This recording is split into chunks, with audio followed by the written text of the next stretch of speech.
Good morning. पीछे वाली video में हमने आवर्त सारणी के बारे में पढ़ा था, उनके वर्गीकरण, तत्वों का वर्गीकरण पढ़ा था। तो उसमें हमने एक डोबेराइनर का त्रिक नियम पढ़ा था और एक न्यूलैंड का अष्टक नियम पढ़ा था। तो डोबेराइनर का जो त्रिक नियम था उसके अंदर हमने पढ़ा कि तत्वों को उनके परमाणु भार के क्रम में अगर व्यवस्थित करते हैं तो उन्होंने तीन जोड़े बनाए थे। तीन तत्वों के तीन जोड़े बनाए थे। तो जैसे तीन जोड़े थे तो उन्होंने क्या किया, जो तीन जोड़े थे, जैसे अपन पहले की अगर अपन बात करते हैं लिथियम, सोडियम, पोटेशियम, तो इनके परमाणु भार है वो उन्होंने क्या किया, उनके बढ़ते हुए क्रम में व्यवस्थित किया, परमाणु भार के बढ़ते हुए क्रम में व्यवस्थित किया। उन्होंने कहा जो बीच वाला तत्व है, जो सोडियम बीच वाला तत्व है, जैसे लिथियम, सोडियम और पोटेशियम, तो जो सोडियम बीच वाला तत्व है उसका जो परमाणु भार है वो लिथियम और सोडियम दोनों के औसत का बराबर होता है। जो दोनों परमाणु के जो लिथियम और जो पोटेशियम है उनके परमाणु भार का औसत के बराबर होता है, जो सोडियम का परमाणु भार है बीच वाले तत्व का। तो ऐसे करके उन्होंने तीन जोड़े ही दिए, सिर्फ 9 तत्वों को ही सारणी में व्यवस्थित कर पाए। ठीक है। तो उसके बाद में आए न्यूलैंड का अष्टक नियम। न्यूलैंड के अष्टक नियम में न्यूलैंड ने भी जो है वो परमाणु भार के बढ़ते हुए क्रम में व्यवस्थित किया तत्वों को उनके परमाणु भार के बढ़ते हुए क्रम में व्यवस्थित किया। उन्होंने कैल्शियम तक ही तत्वों को सारणी में व्यवस्थित कर पाए। उन्होंने कहा कि जब तत्वों को उनके बढ़ते हुए परमाणु भार के क्रम में व्यवस्थित करते हैं तो जब 8वां तत्व आता है, जैसे 1 2 3 4 5 6 7 तत्व आ गए, 7वें तत्व में जो 8वां तत्व आता है वो पहले तत्व के नीचे आता है। क्यों आता है? क्योंकि जो पहला तत्व आएगा, उन्होंने लिथियम से स्टार्ट की थी सारणी, तो जो लिथियम है उसके गुण है वो सोडियम से मिलते हैं। सोडियम क्या है? 8वां तत्व है। ठीक है। जब लिथियम से चलेंगे अपन तो lithium, beryllium, boron, carbon, nitrogen, oxygen, phosphorus और सोडियम, तो 8वां जो तत्व है वो पहले तत्व के नीचे आएगा। तो ऐसे करके उन्होंने कैल्शियम तक इस सारणी में तत्वों को व्यवस्थित किया। उनके आगे के जो तत्व है उनको व्यवस्थित वो नहीं कर पाए। आज हम देखेंगे मेंडलीफ की आवर्त सारणी। तो मेंडलीफ ने आवर्त सारणी दी, उसके अंदर क्या था वो अपन हम पढ़ेंगे। तो मेंडल ने यह नियम 1869 में दिया था। मेंडल ने यह नियम 1869 में दिया था। मेंडल के समय 63 तत्व ज्ञात थे, यानी जो जिस समय उन्होंने मेंडलीफ की आवर्त सारणी दी थी उस टाइम तक 63 तत्व की खोज हो चुकी थी। जो तत्व है के भौतिक व रासायनिक गुण, तत्वों के भौतिक तथा रासायनिक गुण उनके परमाणु भार के आवर्ती फलन होते हैं। उन्होंने कहा कि जो कोई भी तत्व है उसके भौतिक और जो रासायनिक गुण है वो उनके परमाणु भार पर निर्भर करता है। ठीक है। तो देखो यहाँ पर भी परमाणु भार है। जो डोबेराइनर थे उन्होंने भी परमाणु भार के आधार पर वर्गीकरण किया, और न्यूलैंड है उन्होंने भी परमाणु भार के आधार पर वर्गीकरण किया, और मेंडलीफ ने भी क्या किया, परमाणु भार के आधार पर ही तत्वों का वर्गीकरण किया। ठीक है। फिर इस आवर्त सारणी में 6 आवर्त क्षैतिज कॉलम तथा 8 वर्ग खड़े कॉलम थे। फॉर एग्जाम्पल देखो 1 2 3 4 5 6, तो ये 6 जो है वो तो टेढ़ी रो है ना, और ये 8 है वो क्या, खड़े कॉलम है। तो उन्होंने कहा कि सारणी में इस आवर्त सारणी में 6 आवर्त क्षैतिज कॉलम है, यानी पड़े हुए कॉलम है, और 8 है वो खड़े कॉलम थे। ठीक है। उन्होंने उसके बाद में क्या कहा कि जो समान गुण वाले तत्वों को एक ही वर्ग में रखा गया, जो समान यानी जिन तत्वों के गुण है वो एक जैसे हैं, लगभग एक जैसे हैं, उनको एक ही वर्ग में रखा गया। फॉर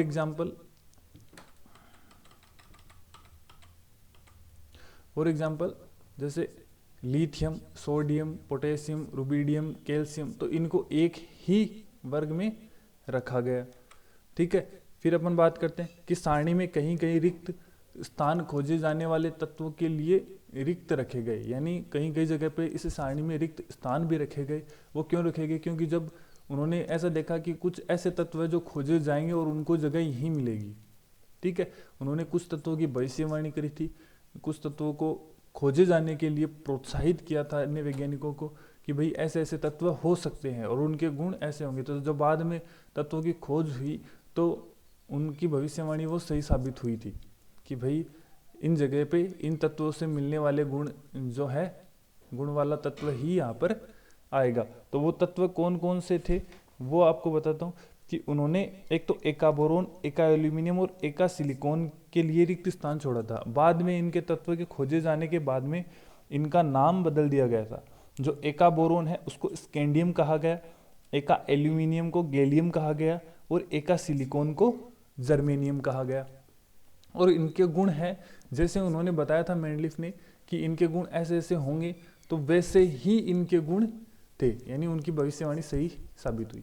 फिर अपन बात करते हैं लाभ की कि भाई इसका लाभ क्या है कि तत्वों का अध्ययन सरल हो गया तथा नए तत्वों की खोज का प्रोत्साहन मिला।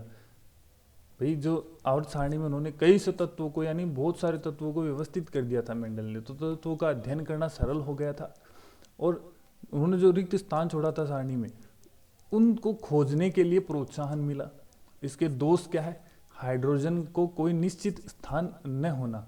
हाइड्रोजन कभी पॉजिटिव हो जाता था कभी नेगेटिव, तो उसको एक निश्चित स्थान नहीं मिल पाया। समस्थानिक तथा समभारिक का स्थान नहीं मिलना।